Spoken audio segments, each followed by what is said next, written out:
हिंद भारत, आपकी अपनी आवाज। सफलता शब्द बोलने में जितना आसान है, उसके पीछे उतनी ही ज्यादा मेहनत छिपी होती है। कहते हैं मंजिल उन्हीं को मिलती है जिनके सपनों में जान होती है, क्योंकि पंखों से कुछ नहीं होता, हौसलों से उड़ान होती है। आज हम आपको ऐसे ही शख्स के बारे में बताने जा रहे हैं जिसने असफलता के आगे झुकना नहीं सीखा। 21 जनवरी 1910 को जन्मे कैरोली ऐसी शख्सियत थी जिनकी कहानी आज के युवाओं के लिए सबसे बेहतरीन मोटिवेशन स्टोरी कही जा सकती है। नमस्कार, मैं हूं अखिलेश पांडे और आप देख रहे हैं हिंद भारत। कैरोली हंगरी सेना के जवान थे।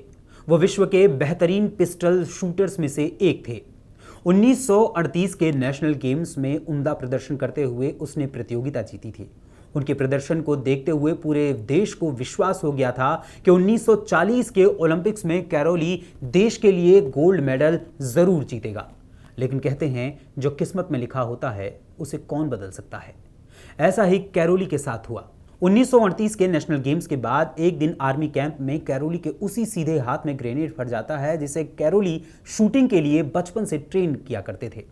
वो हाथ हमेशा के लिए शरीर से अलग हो जाता है। इस घटना से पूरा हंगरी गम में डूब जाता है और उनका ओलंपिक्स गोल्ड मेडल का सपना खाक हो जाता है। लेकिन कैरोली के लिए ये आखिरी मुकाबला नहीं था। उसने हार नहीं मानी। उसे अर्जुन की तरह अपने लक्ष्य के अलावा कुछ भी नजर नहीं आ रहा था। इसलिए उसने बिना किसी को बताए अपने लेफ्ट हैंड से शूटिंग प्रैक्टिस शुरू कर दी। इसके लगभग एक साल बाद 1939 के नेशनल गेम्स में वो लोगों के सामने आकर सबको आश्चर्य में डाल देता है। शुरू में प्रतिभागी उसका इस तरह मजाक उड़ाते हैं कि कैरोली उनका हौसला बढ़ाने के लिए आया है। लेकिन जब सबको पता चलता है कि वो प्रतियोगिता में हिस्सा लेने आया है तो और उसे गेम में भाग लेने की इजाजत भी मिल चुकी है, तो सब हैरत में पड़ जाते हैं।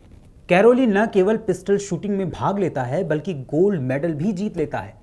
और इतना ही नहीं, कैरोली अपने देश के लिए ओलंपिक में गोल्ड मेडल हासिल करना चाहता था, लेकिन किस्मत ने दो बार 1940 और 1944 में उसे धोखा दिया। वर्ल्ड वॉर के चलते दोनों बार ओलंपिक नहीं हो पाया। एक बार फिर हंगरी वासियों का ओलंपिक गोल्ड मेडल जीतने से विश्वास डगमगाने लगा था, क्योंकि कैरोली की उम्र बढ़ती जा रही थी। परंतु कैरोली का सिर्फ एक ही लक्ष्य था, पिस्टल शूटिंग में ओलंपिक्स में गोल्ड मेडल हासिल करना। इसलिए उसने निरंतर शूटिंग अभ्यास जारी रखा। आखिरकार 1948 के ओलंपिक्स आयोजित हुए। कैरोली ने उसमें हिस्सा लिया और अपने देश के लिए पिस्टल शूटिंग का गोल्ड मेडल जीता। पूरा देश खुशी से झूम उठा, क्योंकि कैरोली ने वो कर दिखाया जो उसकी उम्र के किसी भी खिलाड़ी के लिए असंभव था। पर कैरोली यही नहीं रुके। उसने 1952 के ओलंपिक्स में भी भाग लिया और वहां भी गोल्ड मेडल जीतकर इतिहास बना दिया।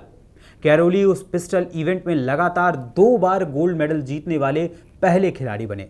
ये कहानी हमें बताती है कि जिंदगी में कितनी भी मुश्किलें आ जाएं, लेकिन हमारा हौसला कभी नहीं डिगना चाहिए। याद रखिए, हिम्मत मर्दा ते मदद खुदा।